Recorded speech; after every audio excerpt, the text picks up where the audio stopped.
اعوذ باللہ من الشیطان الرجیم، بسم اللہ الرحمن الرحیم۔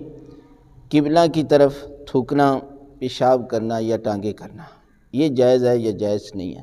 تو یہ ہے کہ قبلہ کی طرف تھوکنا مکروہ ہے، کراہت کی گئی ہے، یعنی بہتر ہے کہ آپ قبلے کی طرف تھوک نہ کریں۔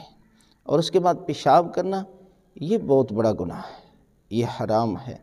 بلکہ اکثر گھروں میں دیکھا ہے کہ انہوں نے ٹائلٹ کا رخ ہی قبلے کی طرف کیا ہوا ہے۔ تو اگر گھر کے 4-5 افراد ہیں اور دن میں 2-3 دفعہ وہ ٹائلٹ جاتے ہیں تو یہ بہت بڑا گناہ کر رہے ہیں۔ لہٰذا ہر صورت میں ٹائلٹ کا رخ جو ہے وہ قبلے کی طرف نہیں ہونا چاہیے۔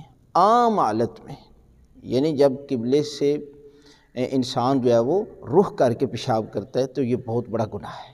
اور ٹانگیں کرنا جو ہے یہ جائز ہے، اس میں کوئی مسئلہ نہیں ہے۔ اور میں اکثر لوگوں کو جانتا ہوں کہ جو ٹانگیں کرنے سے منع کرتے ہیں لیکن پیشاب کرنے سے منع نہیں کرتے۔ اپنے گھر میں ٹائلٹ بنائے ہوئے ہیں جن کا رخ قبلے کی طرف کیا ہوا ہے، لہٰذا آپ یہ سمجھ لیں کہ پیشاب کرنا گناہ ہے، ٹانگیں کرنا گناہ نہیں ہے۔ لہٰذا انسان کو چاہیے کہ وہ جو ضروری مسائل ہیں جو انسان کی زندگی میں آتے ہیں ان کا سیکھنا واجب ہے ہر مرد اور عورت پر، تاکہ وہ ان مسائل کے مطابق اپنی زندگی گزارے گا تو یقیناً اس کے گھر میں رحمتیں نازل ہوں گی۔